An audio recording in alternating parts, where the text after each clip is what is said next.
movie maker based in Boulder, Colorado. I think the main benefit of attending writing conferences is the opportunity to network and visit with other writers and authors and other people who create using the written word. And in addition to that, there also is the opportunity to learn in the formal classroom settings, and also from just speaking one-on-one with colleagues from around the region and around the world. The advice that I have for writers attending the first time would be to take it all in. And if you came with another agenda to see the sights and sounds of Colorado, well, I would say put those kind of on hold until you've had an opportunity to complete the conference. And the curriculum is very broad, and it ranges from content that would be applicable to new writers and also to experienced published writers. So don't feel like if you're a new writer, that you're only going to be confined to the sort of the basic introductory type classes.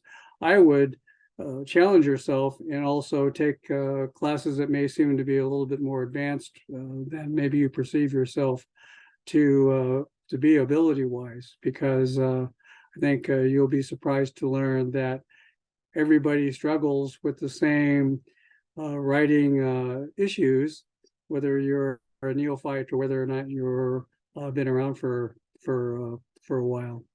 I'll be presenting at the conference two sessions. One is about writing diverse characters, and the second one is how to write an elevator speech pitch for your story.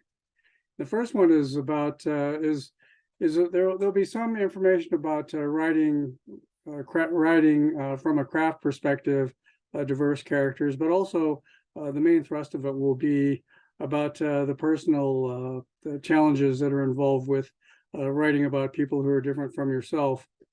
And the second part is, or the second workshop, having to do with writing a pitch. Everyone says, "Oh, I'm a writer. I don't need any help writing a pitch."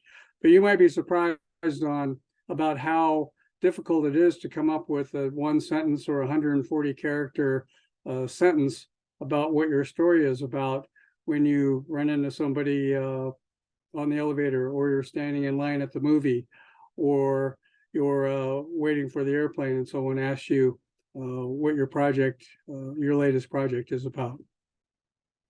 Well, hopefully they'll get to know they're all very interactive, so hopefully they'll get to know some other people in the workshop who have similar concerns and want to absorb the same information. And more important than sitting in the classroom will be how they might interact outside or after the conference is over.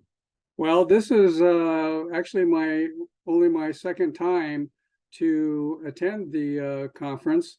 Last year was the first time, but I was appearing in a different role as the president of the Wyoming Writers Incorporated organization just north of Fort Collins.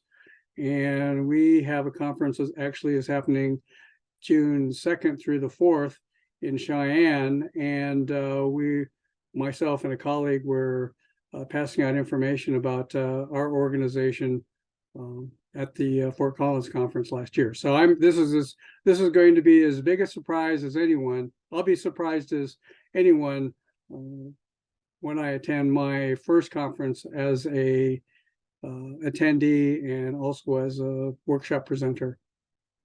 The first screenplay that I wrote, I think in around 2005 or 2006, was a big learning experience. I got laid off a job two jobs actually, and I got tired of working for people who are as incompetent as I. And I figured, well, if they can get through, they can get through life, I can get through bossing myself around because I'm as incompetent as anybody I've ever worked for. So I embarked on this writing career, collecting unemployment, and had student loans at the time. And so I had always been a pretty good storyteller. I come from a journalism background, and the first screenplay that I completed in a workshop that I took honorable mention, and I decided to try to produce the movie, which I did. I had to be a one-man band. I had to be the director. I had to be the casting director. I had to be the location scout. I had to be the editor, and I had to be the to deal with the post-production and distribution. So I got a kind of a full range of what movie production was all about. And that was a big eye-opening experience because after that, I gained confidence in my writing, and I've completed 2 or 3 feature-length scripts.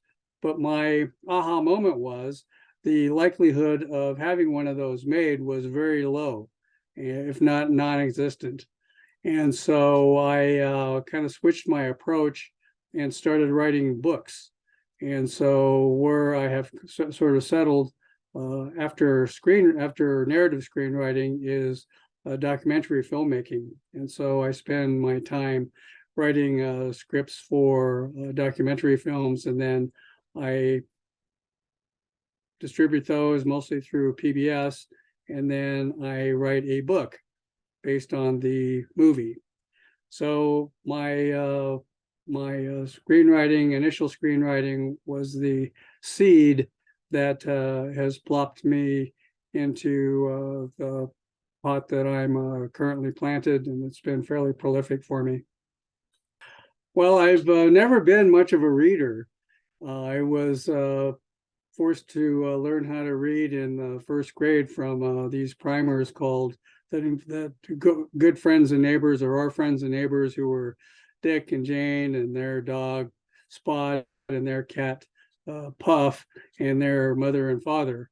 And I could just never figure out the stories because turns out I'm not much of a fiction reader, and had I been able to read the dictionary or the encyclopedia or the newspaper or the World Almanac, I would have been a much better reader than I turned out.